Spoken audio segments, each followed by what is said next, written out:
चलिए, तो एक बार हम बायनॉमियल मॉडल को रिवाइज़ कर लेते हैं, फिर रिज़्यूम करते हैं। तो बायनॉमियल मॉडल पे हमारी बात हुई थी कि ये बेसिकली प्रोबेबिलिटी निकालने में आपको मदद करता है।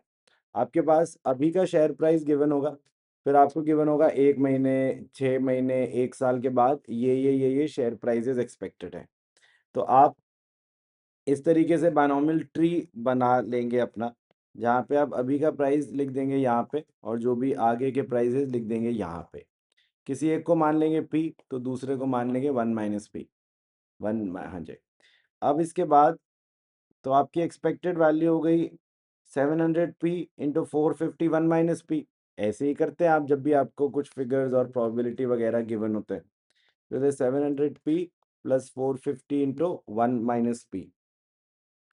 और इस तरफ से अगर अभी की वैल्यू 500 थी तो इसमें कुछ रेट ऑफ रिटर्न जोड़ के, मान लीजिए रेट ऑफ रिटर्न आपको 10% गिवन है, तो 500 में रेट ऑफ रिटर्न जोड़ के इतना उसका फ्यूचर वैल्यू बननी चाहिए थी। And theoretically both of these should be the same.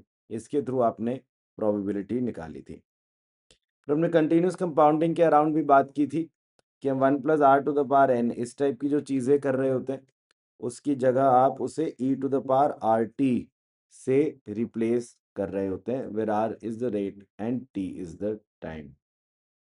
Alright, तो हमने ये वाला क्वेश्चन करा था। एक बार देखिए प्लीज, एक बार देखिए क्वेश्चन।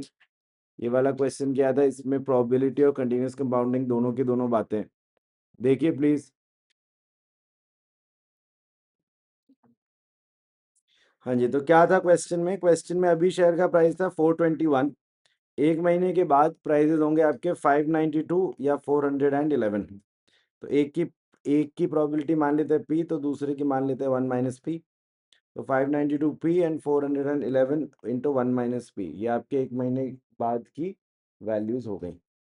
अब हम अदरवाइज देखें तो आपकी स्पॉट वैल्यू थी 421, तो 421 की अगर मैं आगे की वैल्यू निकालनी है। अब क्वेश्चन में आपको ई टाइप का डेटा गिवन था, दैट इज एन इंडिकेशन कि आपको इसमें कंटिन्यूस कंपाउंडिंग करनी है। तो आप 421 को E to the power R T से मल्टीप्लाई कर देंगे, where R is the rate 3.6% and T is the time. तो 3.6% पर मंथ था, तो अब टाइम भी मंथ्स में लेकर करेंगे। तो इस तरीके से आप इस क्वेश्चन को सॉल्व कर सकते हैं। ठीक है, ध्यान आ रहा है सबको? ऑल राइट, चलिए अब हम आगे बढ़ते हैं। ये एक ठीक ठाक इलैबोरेट क्वेश्चन है। अच्छे से सवाल पढ़िए, मैं आपको एक्सप्लेन करता हूँ। अच्छे से सवाल पढ़िए प्लीज, मैं आपको एक्सप्लेन करता हूँ।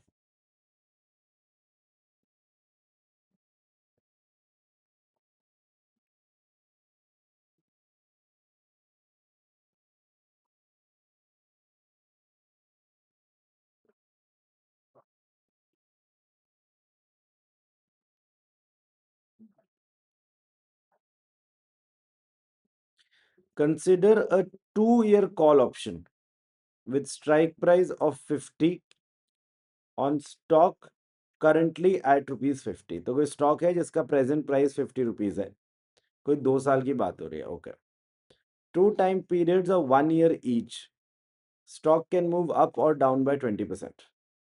तो 2 टाइम पीरियड है एक एक साल के, और उसमें स्टॉक कैन मूव अप और डाउन बाय 20%।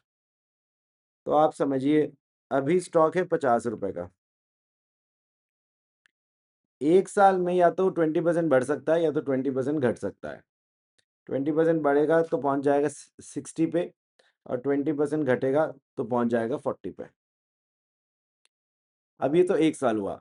अब इसके बाद एक और साल है, तो अगर 60 हुआ पहले साल के एंड पे, तो इसको 20% बढ़ाकर ये हो जाएगा 72 पे, 20% इंक्रीज। या फिर ये 20% डिक्रीज होके पहुंच जाएगा 48 पे। ऐसे इस तरफ ये 40 था, 40 या तो 20% इंक्रीज होके पहुंच जाएगा 48 पे, या तो 20% डिक्रीज होके पहुंच जाएगा 32 पे। तो सबसे पहली चीज तो इस क्वेश्चन में ये है कि ये ट्री आपको चमकना चाहिए, कि ये ट्री आप बनाने पाने चाहिए। ये ट्री आपको चमकना चाहिए कि अभी है 50 का, 2 टाइम पीरियड है एक एक साल के, दोनों में 20% अप या 20% डाउन हो सकता है। तो 50 में 20% अप, 20% डाउन, 60 में के बाद 20% अप, 20% डाउन, 40 के बाद 20% अप, 20% डाउन। समझ आया ये वाला ट्री आपको? ऑलराइट। क्वेश्चन में आपको रेट ऑफ रिटर्न दिया हुआ है 6%। रेट आपको दिया हुआ है 6%। क्वेश्चन में रेट आपको दिया हुआ है 6%। ऑलराइट। अब कह रहा है using binomial model calculate probability of price moving up और down and draw binomial tree showing the payoffs. तो स्टेप बाय स्टेप करते हैं। इसने बोला है प्रोबेबिलिटी निकालनी है और कुछ पे ऑफ्स निकालने हैं। पे ऑफ के अराउंड अभी हमारी नहीं हुई है बात। पे ऑफ कुछ नहीं होता है, इमीडिएट प्रॉफिट लॉस होता है, बाद में देखेंगे। अभी सबसे पहले प्रोबेबिलिटी निकालनी है। अब आप मेरे को बोलेंगे भैया आप हमें कुछ ऐसा ट्री दिया होता आपने तो हम प्रोबेबिलिटी निकाल सकते थे, या ऐसा दिया होता या ऐसा दिया होता। इसमें तीन तीन ट्रीज छुपे हुए हैं। अब ये जो शक्ल है ये देख के तो हमें बिल्कुल भी नहीं कॉन्फिडेंस आ पा रहा कि हम कर पाएंगे। नॉर्मल वाला ट्री आपने दिया होता तो हम कर लेते। नॉर्मल वाला दिया होता तो कर लेते ना, आपके पास प्राइसेस हैं, आपके पास रेट है। आई थिंक तीन ट्रीज हैं इफेक्टिवली यहाँ पे। This could be called as tree 1, this could be called as tree 2, this could be called as tree 3, right? कोई भी ट्री पकड़ लो, तुम्हें जोन सा ट्री पसंद है वो ट्री पकड़ लो और प्रोबेबिलिटी निकालो। करिए, जो भी ट्री पसंद है उसको पकड़िए और फिर प्रोबेबिलिटी निकालिए। करिए प्लीज, कोई भी ट्री पकड़िए जो भी आपको पसंद है और उस पर प्रोबेबिलिटी निकालिए प्लीज।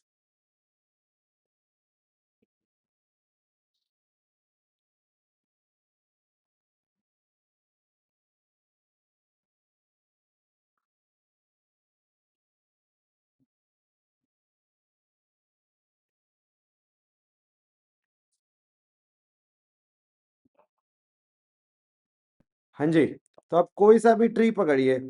दीपांशी, कौन सा ट्री पकड़ा आपने मैम? फर्स्ट वाला। तो इन्होंने कहा भैया मैंने ये वाला ट्री पकड़ा। तो चलो, उन्होंने कुछ निकाला होगा। सपोज मैं ये वाला पकड़ूं, ये 60, 72, 48, मैं सपोज ये वाला ट्री पकड़ूं, तो let the probability be p, so this will be 1 minus p। अब एक साल बाद की एक्सपेक्टेड वैल्यू कितनी हो गई? 72p plus 48 into 1 minus p। और इस तरफ क्या होगा? 60 इंटू 1 प्लस 6%। इन दोनों को आप इक्वेट कर देंगे, तो इसको आप सॉल्व करेंगे तो आपकी प्रोबेबिलिटी निकल आएगी। आइए देखें कितनी। 63.6 is equal to 72p plus 48 minus 48p। यहाँ से इसमें से 48 मैंने माइनस कर दिया तो बचा 0.6, 13 में से 8 गए 5। 15.6 इज इक्वल टू 72 माइनस 48 कितना होता है? 14, 24, 24p। तो p की वैल्यू आ गई 15.6 डिवाइडेड बाई 24। कितनी आई? 65%। यही यही निकली थी आपकी भी जो आपने निकाला था। एक्चुअली आप सोचो ना, तो तीनों ट्रीज एकदम सेम है। अगर आप सोचो, आपने एक की आपने बनाई होगी ये 50 into 1 plus 6% is equal to 60p plus 41 minus p। इस पूरे को तुम दोनों तरफ से 1.2 से मल्टीप्लाई कर दो तो वो वाली इक्वेशन बन जाएगी जो मैंने बनाई थी। इसी को तुम 0.8 से मल्टीप्लाई कर दो तो नीचे वाली ट्री की इक्वेशन बन जाएगी। तो मतलब ट्रीज तो इफेक्टिवली सेम ही है। ऑलराइट, तो अल्टीमेटली हमारी प्रोबेबिलिटीज निकल आई दोस्तों। प्रोबेबिलिटी हमारी निकल के आई बढ़ने की 65, घटने की 35।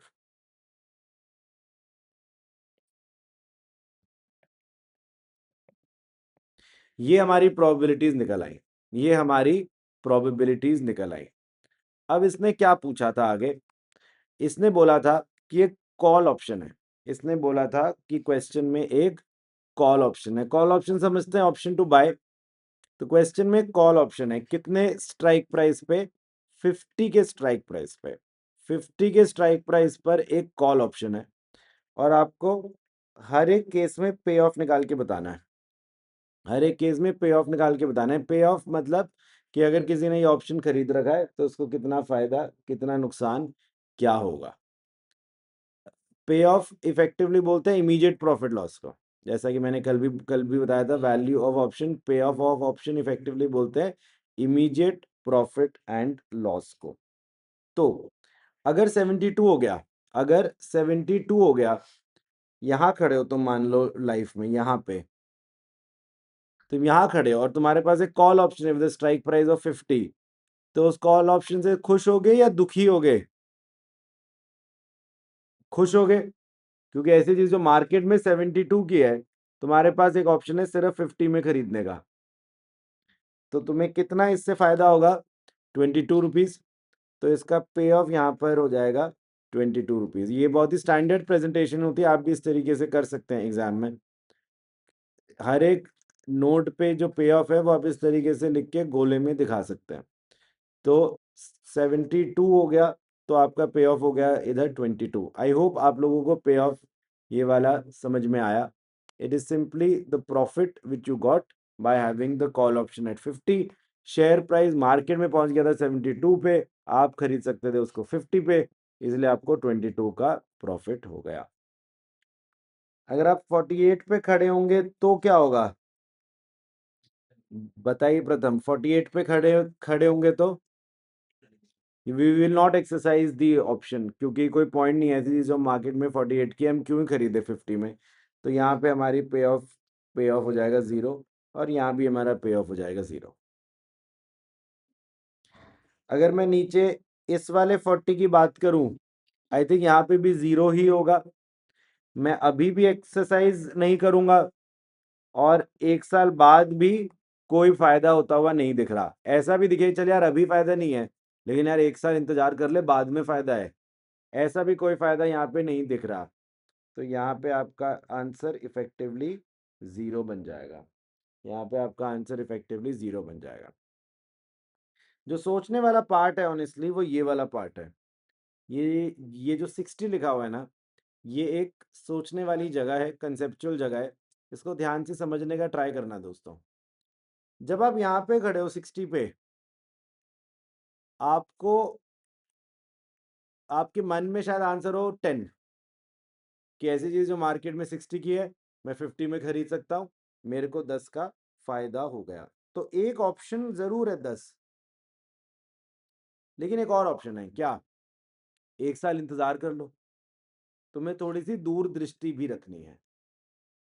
मैं तुम्हें बोलूं तुम मेरे से आज के दिन 1,000 रुपए ले लो, या 1 साल बाद 10,000 रुपए ले लो, I think you will wait कि हाँ नहीं, हम भैया से 1 साल बाद 10,000 रुपए ले लेंगे क्योंकि उसकी वैल्यू ज्यादा है।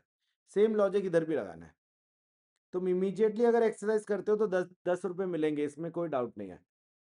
लेकिन तुम ये भी सोचो कि अगर मैं 1 साल इंतजार कर लूंगा तो क्या होगा। अगर मैंने 1 साल इंतजार किया तो 22 रुपीज मिलेंगे, इसके कितने चांसेस हैं? 65%। 22 रुपीज मिलने के 65% चांसेस हैं। हाँ, 0 मिलने के भी 35% चांसेस हैं। और ये मिलने के कब चांसेस हैं? 1 साल के बाद। तो क्या लग रहा है 1 साल के बाद कितने मिलने के चांसेस हैं? 22 × 0.65 प्लस 0 × 0.35, ये मिलने के चांसेस हैं। समझ आ रही है बात? अगर तुम यहाँ खड़े होके देखोगे, यहाँ खड़े होके देखोगे, तो 1 साल बाद इतने मिलते हुए तुम्हें नजर आएंगे। ये बात समझ आई? क्योंकि 22 मिलने की प्रोबेबिलिटी 65% है, 0 मिलने की प्रोबेबिलिटी 35% है। बट ये कब मिल रहा है? 1 साल के बाद। हमें तो आज के दिन खड़े होकर एनालिसिस करना है, तो हम इस पूरे को 1 + 6% से प्रेजेंट वैल्यू पे भी लेकर आएंगे। इसको 1 + 6% से प्रेजेंट वैल्यू पे भी लेकर आएंगे। तो ये और 10, ये दो फिगर्स हैं जो कि एक्चुअली कंपेरेबल फिगर्स हैं। इनके टर्म्स में अब आपको आंसर निकाल के देना है। तो ये वाली फिगर कितने हैं? 13.49।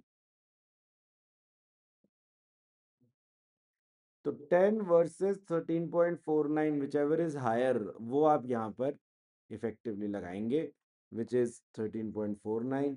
इसीलिए यहाँ पे value of option is going to be 13.49।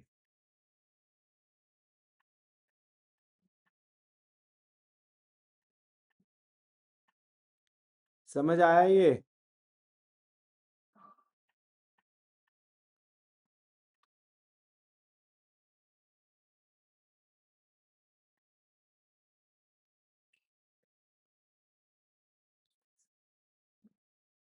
अब इसके बाद हमारा एक लास्ट पॉइंट बाकी है यहाँ पे, एक लास्ट पॉइंट हमारा बाकी है इधर।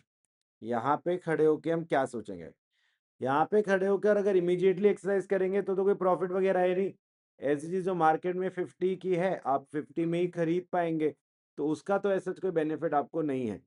लेकिन किसका लेकिन ये है कि पोटेंशियली 13.49 मिल सकते हैं आपको 65% प्रोबेबिलिटी के साथ। हाँ, जीरो भी मिल सकते हैं 35% प्रोबेबिलिटी के साथ, बट कुल मिला के 65% चांसेस हैं कि हमें 13.49 मिलेंगे। तो 13.49 इंटू 0.65 प्लस 0 इंटू 0.35, ये यहाँ पे खड़े होके चांसेस हैं। एंड अगेन ये कब मिलने के चांसेस हैं? 1 साल के बाद। इसीलिए हमें उसकी भी प्रेजेंट वैल्यू करनी चाहिए। तो इसको हमने 1+6% से डिवाइड कर दिया, तो ये आपकी एक वैल्यू निकल आई। ये आपकी एक वैल्यू निकल आई, ये आएगी जो यहाँ पर जाएगी। काफी अच्छा क्वेश्चन है, थोड़ा एक्सटेंसिव सा क्वेश्चन है, काफी कुछ सीखने को इस क्वेश्चन में मिलता है। ये रहा, मैंने मोरलेस पूरा सॉल्व कर रखा है, आप लोग आराम से देख सकते हैं, please take your time. Alright, तो अब इससे बिल्कुल मिलता जुलता क्वेश्चन है ये, इससे काफी ही मिलता जुलता क्वेश्चन है ये। इसमें आगे एक रिस्कलेस हेज पोर्टफोलियो भी लिखा है, उसके बारे में अभी हम नहीं सोचेंगे। बट अब ये क्वेश्चन करने का ट्राई करिए प्लीज, ये क्वेश्चन करने का ट्राई करिए। वेरी सिमिलर क्वेश्चन, उससे 2% ज्यादा कॉम्प्लिकेटेड है, एक छोटा सा इसमें एंगल और एडेड है। एक बार आराम से दिमाग लगाइए प्लीज, टेक योर टाइम। तो क्या है क्वेश्चन में, देखें एक बार। कैब लिमिटेड,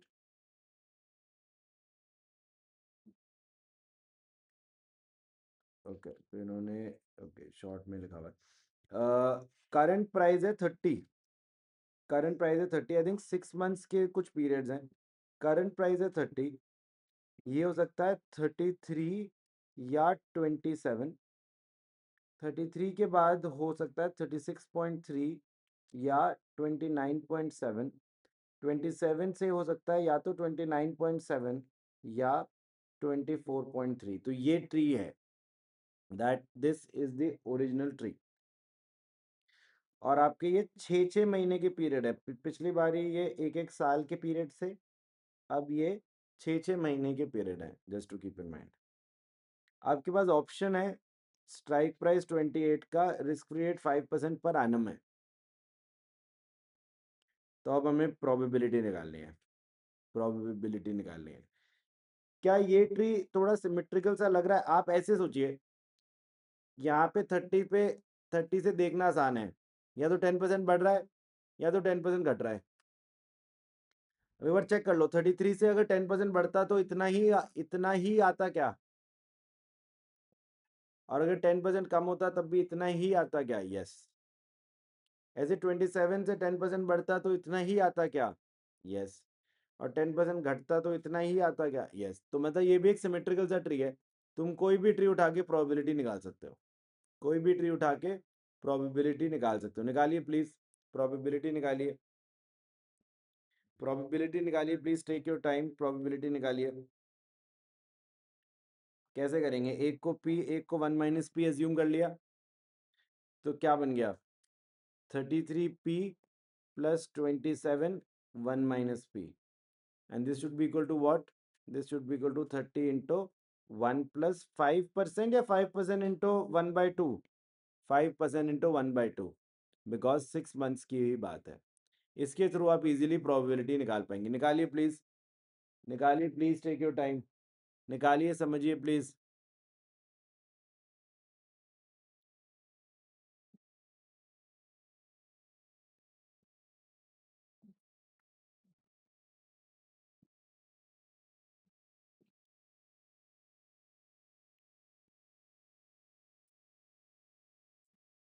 हाँ जी, कितनी निकली प्रोबेबिलिटी? 62.5% एंड 37.5%। ऑल राइट, अब चलिए, अब वही करते हैं जो हमने पिछली बार ही करा था, हर एक पे वैल्यू ऑफ ऑप्शन निकालने का ट्राई करते हैं।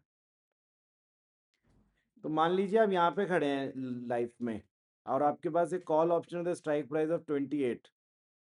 तो ऐसी चीज जो मार्केट में 36.3 की है, आप 28 में खरीदना चाहेंगे? यस। तो आपको कितने का फायदा होगा? आई थिंक 8.3 का। तो यहाँ पे खड़े होके वैल्यू निकल आएगी आपकी 8.3। अब नीचे आते हैं। अब पिछले बार ही यहाँ और यहाँ पे 0 था। अभी भी देखें यहाँ पे 0 होगा क्या? यहाँ पे खड़े 29.7 पे, स्ट्राइक प्राइस है 28। कितना लिखूं प्रथम इधर? 0। तो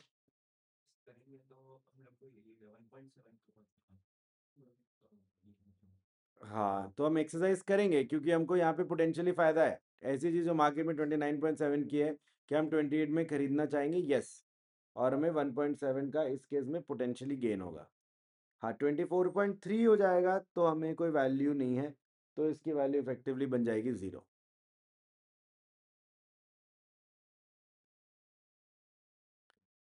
अब पिछली बार क्योंकि यहाँ और यहाँ पे दोनों पे 0 था, तो यहाँ पे भी 0 आ जाता था, बट यहाँ पे भी 0 नहीं नहीं आएगा। हाँ, तुम आज के दिन एक्सरसाइज करो तो 0 आएगा, लेकिन तुम्हें 1 साल का बेनिफिट भी तो दिख ही रहा होगा। तो यहाँ पे क्या वैल्यू जाएगी जरा समझिए। 0.625 इंटू 1.7 प्लस 0.375 इंटू 0, और इसकी क्या? इसकी प्रेजेंट वैल्यू, ये वैल्यू जाएगी।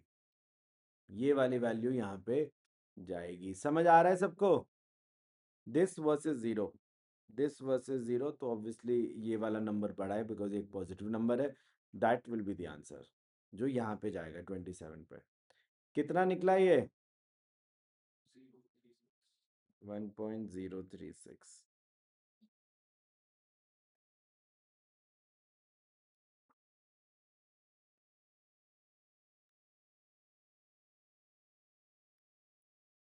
समझ आया दोस्तों?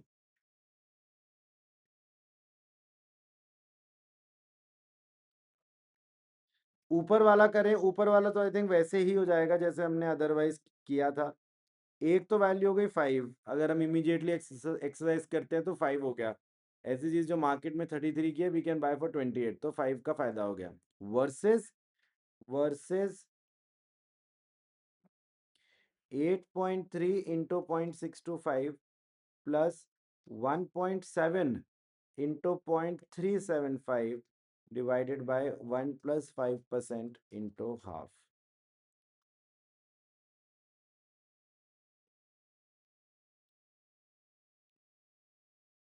क्या ये चीज मैं आप लोगों को समझा पाया?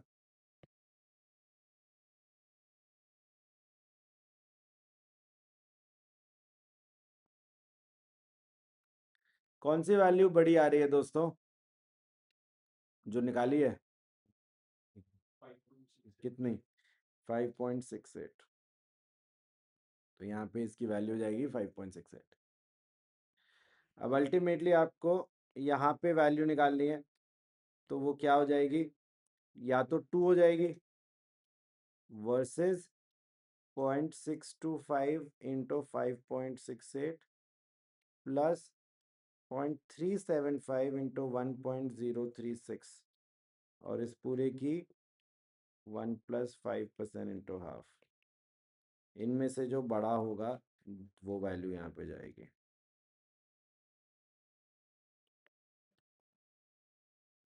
समझ आया ये कुछ कुछ?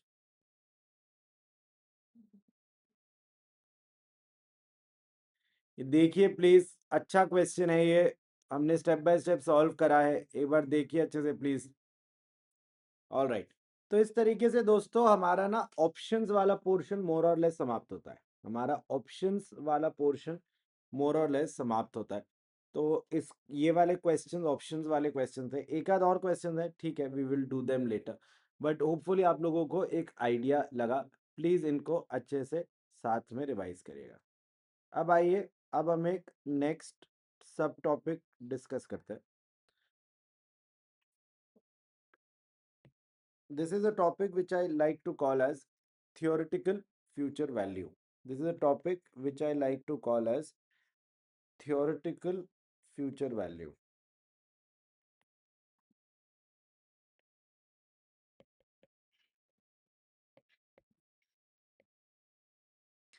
काफ़ी जगह पर ये चीज़ आपको इस चैप्टर के अंदर काम आएगी। तो आइए ज़रा इसको स्टेप बाय स्टेप देखें। Theoretical future value. ओके, एक ना रैंडम सी कहानी सुनाता हूँ। आई थिंक रैंडम कहानियों के थ्रू चीज़ें थोड़ी बेटर कनेक्ट होके, थोड़ी अजीब सी चीज़ों की वजह से याद होके थोड़ा better, they stick around better. आइए एक सिंपल सा एग्जांपल डिस्कस करते हैं, एकदम रियल लाइफ के हिसाब से सोचने का ट्राई करिएगा। आप पास वगैरह हो गए, सब हो गया, 10 15 20 साल कॉर्पोरेट में काम किया, फिर आफ्टर पॉइंट तुम्हें लगा मेरा लाइफ से हो गया, मेरा हो गया लाइफ से। तुमने जाके पहाड़ों में या अपने गांव के पास या कुछ थोड़ी ज़मीन ली, तुमने वहाँ पे अपना फार्म टाइप की चीज़ खोली, हम वहीं पे उगाएंगे, वहीं पे खाएंगे, वहीं पर रहेंगे। तुमने थोड़े बहुत एनिमल्स वगैरह पाले, बच्चों की विजिट्स कराते हो, एटसेट्रा एटसेट्रा। ऐसे तुमने बताया कि भैया हमने ऐसे ऐसे फार्म खोला है, आप भी प्लीज़ आइए, देखिए, फैमिली के साथ आइए, रहिए 1 2 दिन आराम से। मैंने कहा बढ़िया, डन। तो मैं आया, तो वहाँ पे अमंग्स अदर थिंग बहुत ही सारे छोटे छोटे बकरी के बच्चे थे, बड़े छोटे छोटे बच्चे यहाँ वहाँ भाग भाग भाग रहे हैं, एटसेट्रा एटसेट्रा एटसेट्रा। तो मैंने जाते जाते बोला, इसमें से एक मेरे को दे दो प्लीज, एक मेरे को दे दो प्लीज।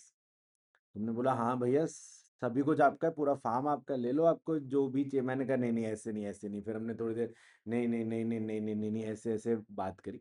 फिर फाइनली हमारी बात हुई कि ना कॉस्ट टू कॉस्ट कर लेते हैं, कॉस्ट टू कॉस्ट कर लेते हैं। मुझे भी ऐसा ना फील हो कि मैं फ्री में कुछ लेकर आ गया, और तुम्हें भी ऐसा कुछ ना फील हो कि तुमने कुछ कमा लिया या कुछ ओवर एंड अबव चार्ज कर लिया। जितनी तुम्हारी जेन्युइन कॉस्ट आई थी उतना तुम चार्ज कर लो, और मैं भी उतना देने के लिए तैयार हूँ। Thank you so much for the help, what ever. ठीक है। फिर हमने अब बात करी कि चलो वैल्यू निकालते हैं फिर, कि इसकी वैल्यू कितनी। तो ये पता चला कि आपने ये परचेज करा था 2,000 रुपये में। आपका परचेज प्राइस था सपोज 2,000 रुपये। ठीक है, आपने 2,000 रुपीज में ये परचेज करा था। कब? 3 मंथ्स बैक। 3 मंथ्स बैक, तो 3 महीने से आप पाल रहे हो इसको। 3 महीने पहले आप 2,000 रुपये में खरीद के लाए, 3 महीने से आप पाल रहे हो इसको। इसकी फूड एटसेट्रा की कॉस्ट आती है, फूड एटसेट्रा की इसकी कॉस्ट आती है 200 रुपये पर मंथ। फूड एटसेट्रा की इसकी कॉस्ट आती है सपोज 200 रुपये पर मंथ। इससे थोड़ा बहुत आपको रिटर्न भी मिलता है। जैसे मैंने कहा ना, बच्चे फार्म विजिट के लिए आते हैं तो इन सब के थोड़े थोड़े चार्जेस होते हैं, तो मिला जुला के इससे रिटर्न या गेन जो बोलना है बोल लो, वो भी मिलता है आपको सपोज 50 रुपये पर मंथ का। ठीक है, पिक्चर समझ आई? कितनी ही रैंडम लगे बट समझ आई कि 3 महीने पहले तुम 2,000 रुपये में खरीद के लाए थे, और 3 महीने से हर मंथ ये हिसाब किताब चल रहा है। तो अब आज के दिन अगर हमारी बात होगी एकदम कॉस्ट टू कॉस्ट बेचोगे, तो अभी तक तुम्हारा कितना खर्चा हुआ है टोटल इस बकरी के बच्चे पे? सोच के बताइए, सोचिए सब लोग। हाँ जी।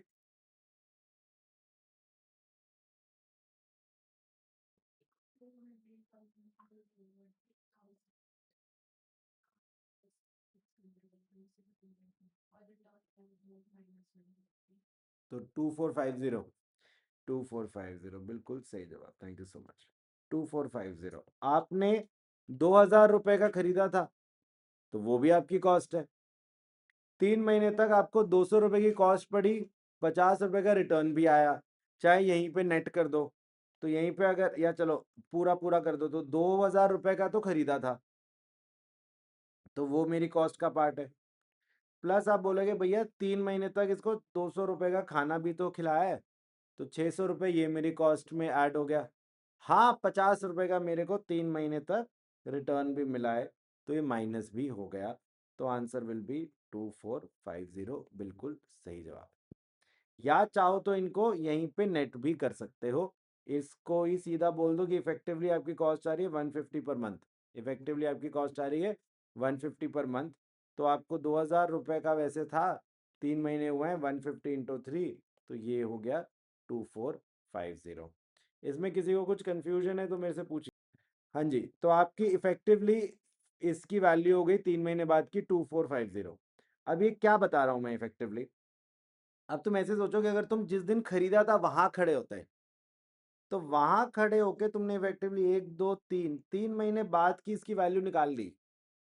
तुम अब ऐसे सोचो कि अब तुमने आज के दिन खरीदा था 2,000 रुपये का, अब तुम्हें पता है कि इफेक्टिवली तुम्हें 150 150 150 3 महीने तक की कॉस्ट इफेक्टिवली आएगी।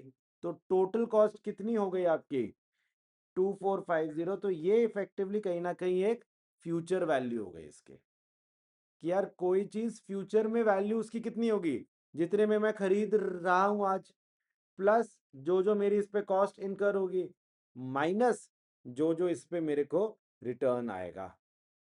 तो थियोरेटिकल फ्यूचर वैल्यू, ये कहानी के थ्रू मैं ये यही समझाना चाहता था आपको, is effectively your spot price जितने में आपने वो खरीदा, प्लस आपकी कॉस्ट ऑफ कैरी। मतलब मेरे एग्जांपल में आपने 2000 रुपए का खरीदा, 200 रुपए पर मंथ इंटू 3 मंथ्स, तो 600 रुपए आपकी टोटल उसको कैरी करने की कॉस्ट हो गई। एंड इसमें से जो भी आपको रिटर्न्स आए वो आपने माइनस कर दिए। तो ये आपका थियोरेटिकल फ्यूचर वैल्यू होता है। दिस इज, मतलब यही, या तो तुम इसको सीधा याद कर लो, बट आई थिंक वो इस टाइप की कहानी के थ्रू थोड़ा बेटर दिमाग में बस जाता है कि हाँ हाँ इस चीज़ के थ्रू हमने करा था। इसमें किसी को कुछ डाउट है तो प्लीज़ पूछिए कि थियोरेटिकल फ्यूचर वैल्यू इस तरीके से निकाली जाती है। फिर मैं बताऊंगा कि क्वेश्चंस में कैसे अप्लाई होगा, क्योंकि क्वेश्चन में वो खाना वगैरह तो कुछ नहीं खाएंगे, वी विल सी। बट यहाँ तक समझ आया आपको? ऑलराइट, तो ये नोट कर लीजिए प्लीज कि theoretical future value spot plus cost of carry minus the returns. Alright, तो अब हमें कैसे अप्लाई करना है, हमारे सामने क्या सिचुएशन होगी, हमें कैसे अप्लाई करना है। तो हमारे सामने सिचुएशन होगी शेयर्स की रिस्पेक्ट में, कि कोई शेयर है, वो शेयर अभी इतने का है, तो बताओ तुम्हें क्या लग रहा है आगे जाके उसका प्राइस कितना होगा। तुम्हें उस शेयर की थियोरेटिकल फ्यूचर वैल्यू निकालनी होगी। तो शेयर आज के दिन जितने का भी है that will be called spot price. Cost of carry, cost of carry क्या होगी शेयर्स के रिस्पेक्ट में, इफेक्टिवली आपका cost of funds, cost of capital. आप कोई शेयर खरीदेंगे, आप कहीं पे पैसे इन्वेस्ट करेंगे, तो आप उस, अब आपने कोई शेयर लिया 500 रुपए का, अब एक्टिवली उसने कोई पैसे नहीं खाया आपके, लेकिन जो 500 रुपए का ब्याज लग रहा है, तुमने, तुम्हारे पास अब वो नहीं थे 500 रुपए, तुमने 500 रुपए बोरो किए, तो 500 रुपए पे जो ब्याज लग रहा है वो तो कॉस्ट ऑफ कैरी है ना। आया समझ में? या फिर तुम्हारे पास 500 रुपए पड़े थे लेकिन वो कहीं पे इन्वेस्टेड थे, अब वो पैसे वहां से निकाल के यहाँ पे डलाए, तो फिर चाहे अपॉर्चुनिटी कॉस्ट की टर्म्स में सोच लो, चाहे इंटरेस्ट की टर्म्स में समझ लो, बट कुल मिला के तुम्हारा इंटरेस्ट पोर्शन है यहाँ पे। तो जो भी rate of return, market rate of interest type की चीज होगी, वो इफेक्टिवली आपका कॉस्ट ऑफ कैरी बन जाएगा। शेयर्स वगैरह से रिटर्न किस फॉर्म में आते हैं, डिविडेंड, डिविडेंड एटसेट्रा की फॉर्म में रिटर्न्स आते हैं। तो इस डेटा, इस टाइप की चीज की हेल्प से आप इफेक्टिवली थियोरेटिकल फ्यूचर वैल्यू निकाल पाएंगे। समझ आया दोस्तों कुछ कुछ? ऑल राइट, तो ठीक है, अब आइए इसके कुछ क्वेश्चंस देखें।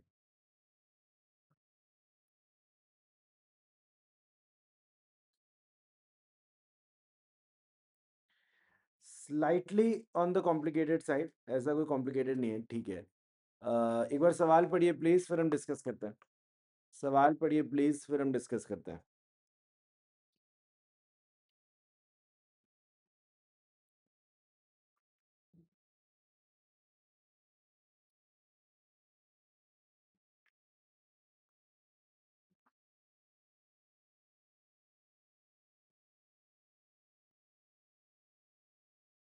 क्या गिवन है क्वेश्चन में? The 6 month future price of a security is 208.18। आपको आज के दिन का प्राइस दिया हुआ है या आगे का?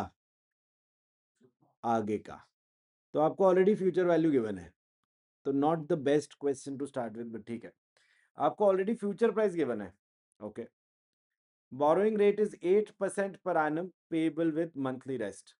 तो आपका जो बोरोइंग रेट है वो 8% पर एनम है, तो यही आपका हो गया cost of carry with monthly rest. Monthly rest का क्या अर्थ है? Monthly compounding. मंथली कंपाउंडिंग, जैसे आप नॉर्मली एनुअल कंपाउंडिंग करते हैं, मान लीजिए 10% फॉर 1 ईयर है, तो आप 1 + 10% टू द पावर 1 इस टाइप की चीज करते हैं। यही अगर मंथली कंपाउंडिंग होता तो 1+10%, तो रेट को भी बाय 12 कर देते और टाइम को भी फिर मंथ्स के हिसाब से लिख देते। ठीक है, what should be the spot price. Okay, आइए स्टेप बाय स्टेप करेंगे। तो कोई रिटर्न वगैरह के बारे में कुछ मेंशन है क्वेश्चन में? नहीं, तो देयर आर नो रिटर्न्स, कोई रिटर्न्स नहीं है। ओके, तो एक बार लिख लेते हैं, future value is effectively spot price into 1 plus जो भी, मतलब ठीक है, spot plus cost of carry, right. कोई रिटर्न तो यहाँ पे है नहीं, या चलो ठीक है। अब फ्यूचर प्राइस मेरे को ऑलरेडी पता है कितना है, 208.18। 208.18 मुझे ऑलरेडी फ्यूचर प्राइस पता है। स्पॉट प्राइस कितना है I don't know, let that be whatever x. अब एक्स में मुझे कॉस्ट ऑफ कैरी ऐड करनी है 8% per annum with monthly compounding के हिसाब से for how much time, 6 months.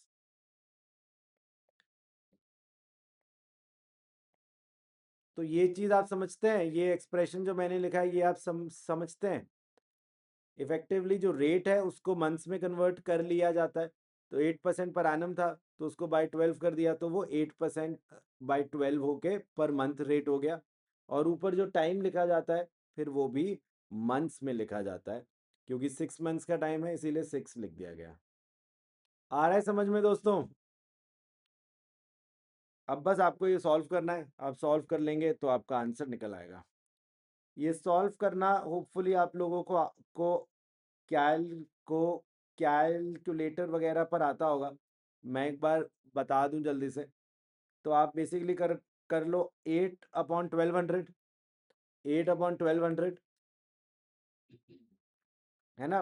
1200 आया समझ में, क्योंकि परसेंटेज का बटा 100 कर दिया और 12 का बटा 100 कर दिया, +1 कर दो इक्वल टू, अब स्क्रीन पर आ गया होगा 1.0 समथिंग।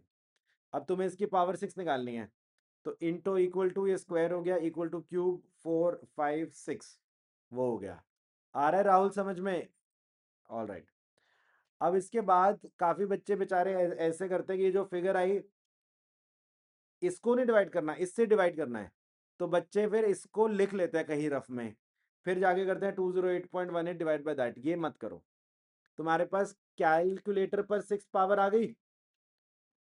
अब तुम ऐसा करो, उसको डिवाइड कर दो 208.18 से, जबकि तुम्हें पता है कि तुम्हें एक्चुअली में उल्टा करना है, लेकिन इसको डिवाइड कर दो 208.18 से। तो जो भी एक्चुअल आंसर होगा उसका रेसिप्रोकल आ गया होगा। और रेसिप्रोकल करना कैलकुलेटर पे बहुत आसान होता है, बस डिवाइडेड बाय इक्वल टू दबाओ तो रेसिप्रोकल हो जाता है। आया समझ में मैं क्या बोला? हाँ जी।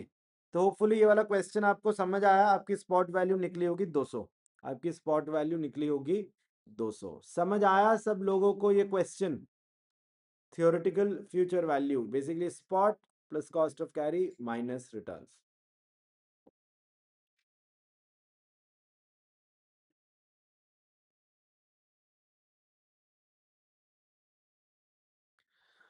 अगला क्वेश्चन भी थोड़ा नॉन आइडियल क्वेश्चन है, रुक जाओ, चलो पहले मैं,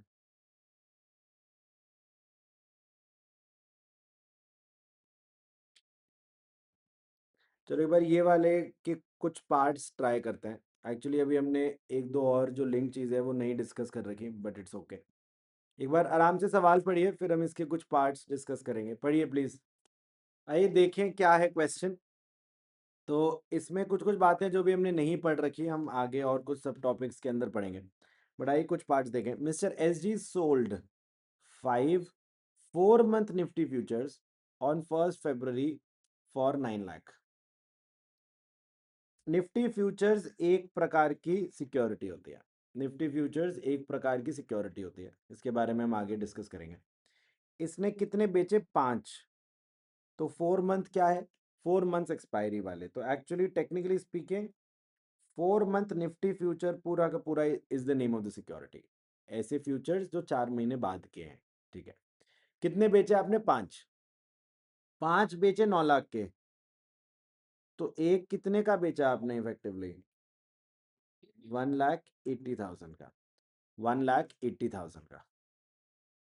At the time of closing of trading on the last Thursday of May, Nifty future I think may is the time जब ये इनके एक्सपायरी का टाइम आया होगा, क्योंकि फेब मार्च अप्रैल मई 4 महीने के ही थे ना। तो एंड में इसका प्राइस हो गया 2100। 2100, 9 lakh, 1,80,000, 2100। Okay, the contract multiplier is 75। ये टर्म्स अभी आपके लिए नए हैं, आइए मैं आपको स्टेप बाय स्टेप एक्सप्लेन करता हूँ। कोई भी जो फ्यूचर होता है ना, future, future is a security. Future is not just future, future is the name of a security. तो फ्यूचर ना हमेशा ऐसे सोचो गड्डियों में बात करता है, इंडिविजुअल नोटों की टर्म्स में नहीं बात होती कि मुझे इतने नोट चाहिए, नहीं। किस में बात होती है? गड्डियों में, जिसको जिसको टेक्निकल लैंग्वेज में बोला जाता है कॉन्ट्रैक्ट साइज। तो you can talk in terms of contracts, मुझे इतने कॉन्ट्रैक्ट्स चाहिए, मुझे इतने कॉन्ट्रैक्ट्स चाहिए। You cannot talk in terms of individual number of futures, मुझे 3 फ्यूचर चाहिए ना, 3 फ्यूचर कॉन्ट्रैक्ट चाहिए। एक कॉन्ट्रैक्ट मतलब एक गड्डी, और एक गड्डी में कितने नोट? इस केस में 75, इस केस में 75। तो आपने जब 9 लाख के 5 बेचे थे, तो थोड़ा और समझाऊं तो फ्यूचर आपने बेच दिया, मतलब एक हिसाब से फ्यूचर में बेच दूंगा, ये कमिट हो गया आपका कि हाँ, आपने फरवरी में खड़े होकर बात कर ली कि 4 महीने बाद मैं 9 लाख रुपए के बेचूंगा, ये कमिट हो गया। नया है आपके लिए, कोई नहीं। तो 9 लाख है, 9 लाख के 5 है, तो एक कितने का हुआ फिर? 1,80,000 का। और मैंने बताया 1,80,000 की तो एक्चुअली गड्डी है। तो एक नोट कितने का आपने बेचने की बात करी इफेक्टिवली? 1,80,000 डिवाइडेड बाय 75,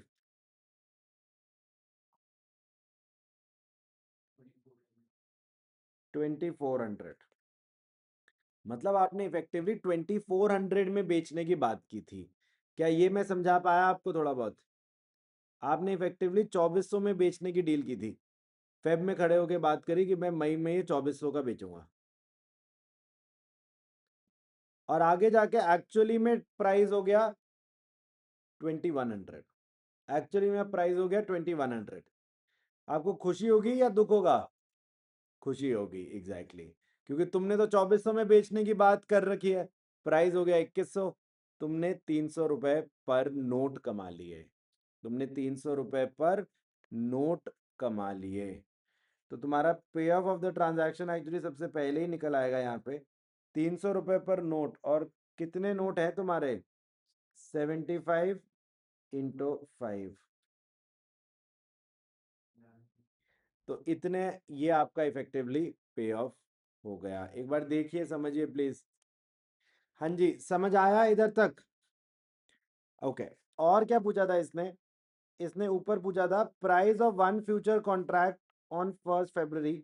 तो ये हमने ऑलरेडी निकाल लिया था, 1,80,000, क्योंकि हमने 9 लाख रुपीज में 5 कॉन्ट्रैक्ट बेचे थे। इसने फ्यूचर कॉन्ट्रैक्ट का प्राइस पूछा था, ठीक है। अब सेकेंड पार्ट है जो एक्चुअली हमें आता है, जो हमने थियोरेटिकल फ्यूचर वैल्यू पढ़ा है उसके थ्रू। क्या लिखा है? निफ्टी इंडेक्स 1 फरवरी को क्या रहा होगा? निफ्टी इंडेक्स 1 फरवरी को क्या रहा होगा if the future value on same date was theoretically correct? Future value आपने कितनी निकाली थी? 2400, क्योंकि आपने 2400 के भाव पे बेचा था, उसको बोलते हैं शॉर्ट किया था, ठीक है। आपने 2400 के भाव पे बेचा था, तो 2400 एक हिसाब से फ्यूचर वैल्यू थी। ये तुमसे अगेन स्पॉट वैल्यू मांग रहा है कि 1 फरवरी को क्या प्राइस रहा होगा, स्पॉट वैल्यू क्या रही होगी। कह रहा है Nifty index on 1 February if the future value on same date was theoretically correct, on the same day risk free rate and dividend was 9% and 6%। तो let the spot rate be x. X के ऊपर 9% का खर्चा है और 6% का return भी है, तो नेट 3% का खर्चा है, 1 + 3% इंटू 4/12, क्योंकि हमें 4 महीने आगे लेके जाना है। And this must effectively be equal to 2400। अब इसको सॉल्व करेंगे तो आपका स्पॉट वैल्यू निकल आएगी। अभी कॉन्टैंगो बैकवर्डेशन थोड़ा रैंडम सा पार्ट है, कोई नहीं, बाकी के पार्ट्स एक बार देखिए, समझिए, लिख के करिए प्लीज।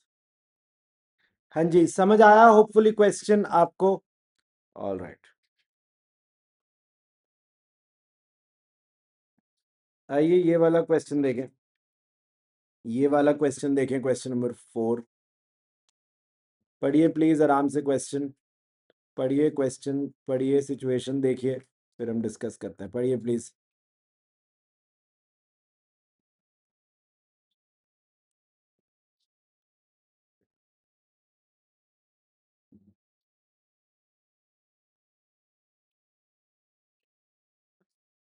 क्या लिखा है?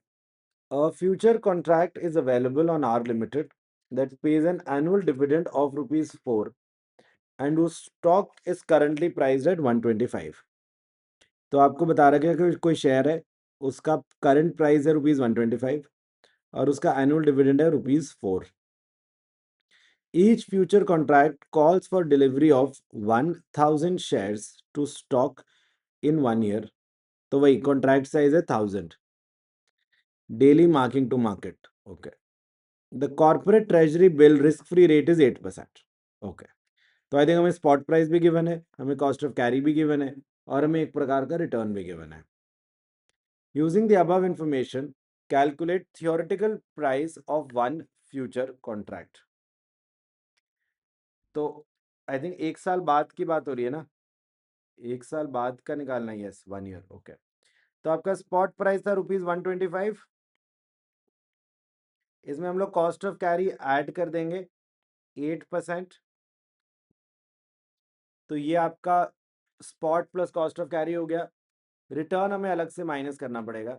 रिटर्न कितना है आपका? 4 रुपए। तो 4 रुपए पूरे पूरे माइनस कर दिए गए। तो ये आपका एक की वैल्यू हो गई। हमें पूरा भी अगर मल्टीप्लाई करना है तो 1000 से मल्टीप्लाई भी कर देंगे। समझ आया आपको? फिर सेकंड पार्ट में कुछ है नहीं, कह रहा है determine the price of one future contract if company stock price decreases by 6%। मतलब प्राइस जो है वो 6% से डिक्रीज हो गया। तो 125 को 6% घटा दो, वो वैल्यू आ गई, उस पर सेम चीज कर दो फिर से।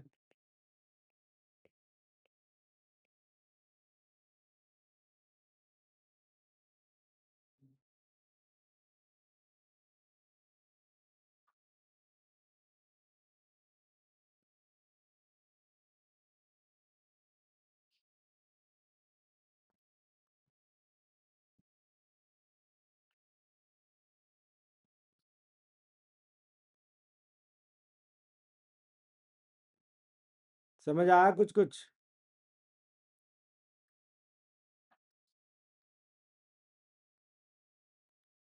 कुछ नहीं करना था, बस उसको, मतलब ठीक है।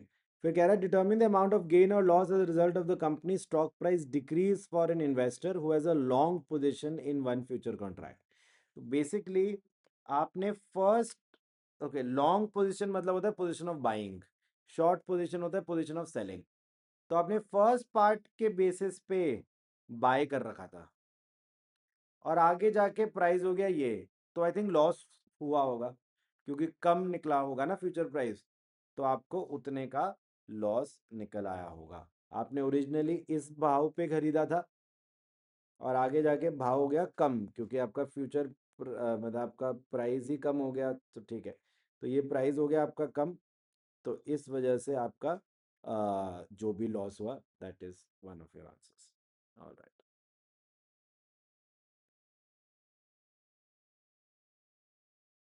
ये तो मार्जिन वाला क्वेश्चन है। ठीक है, ये बात में कुछ नहीं।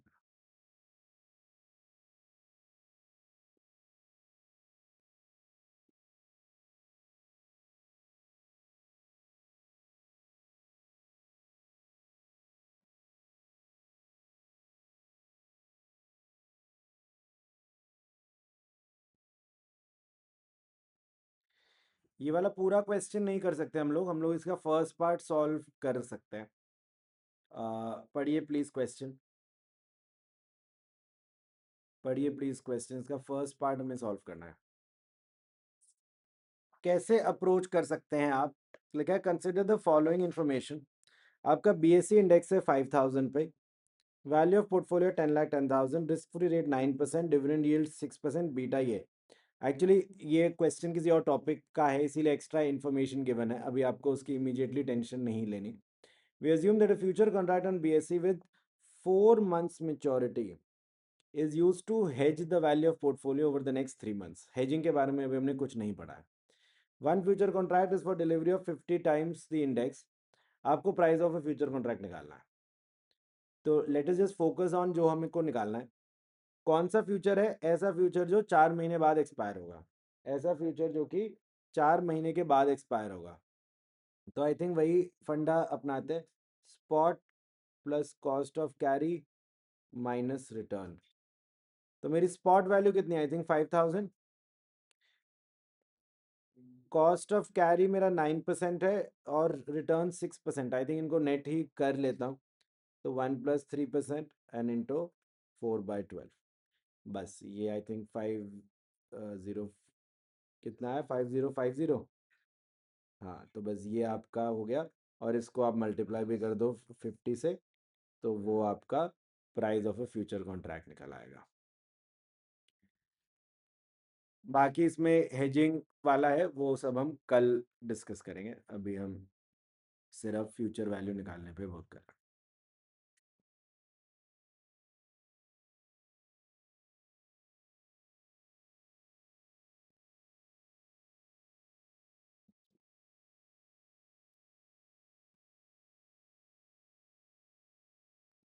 जैसे एक बार ये वाला क्वेश्चन पढ़िए, ये वाला क्वेश्चन पढ़िए।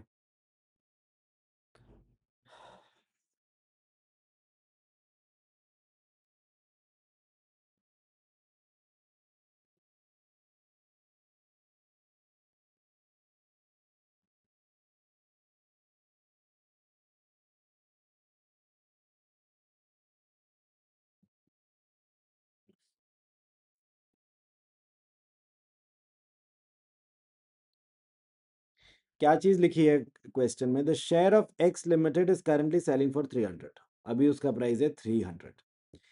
Risk free rate is 0.8% per month. तो आपको यहाँ पे पर मंथ में गिवन है, मतलब आपको मंथली कंपाउंडिंग ही करनी है।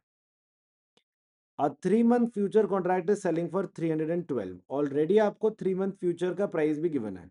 Okay, develop an arbitrage strategy. Arbitrage के बारे में ज़्यादा नहीं हुई है हमारी बात, अभी करेंगे, पर आर्बिट्रेज सिंपल भाषा में मीनिंग होता है रिस्क लेस प्रॉफिट।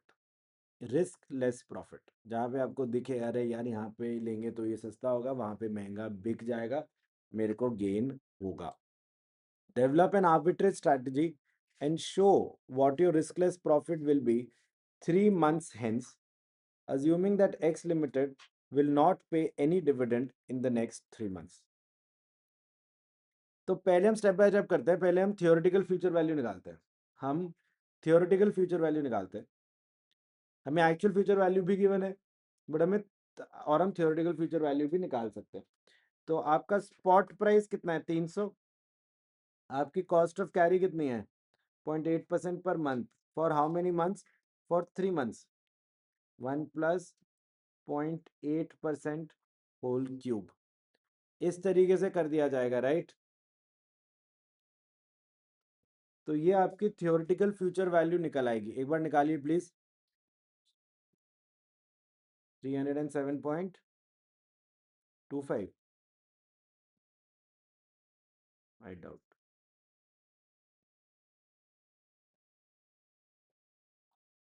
कितनी आई? आपने, मेरे को लग रहा है अंदर इंटू 3 कर दिया, ना कि टू द पावर 3। 377 पहुंचा दिया तुमने, वाह।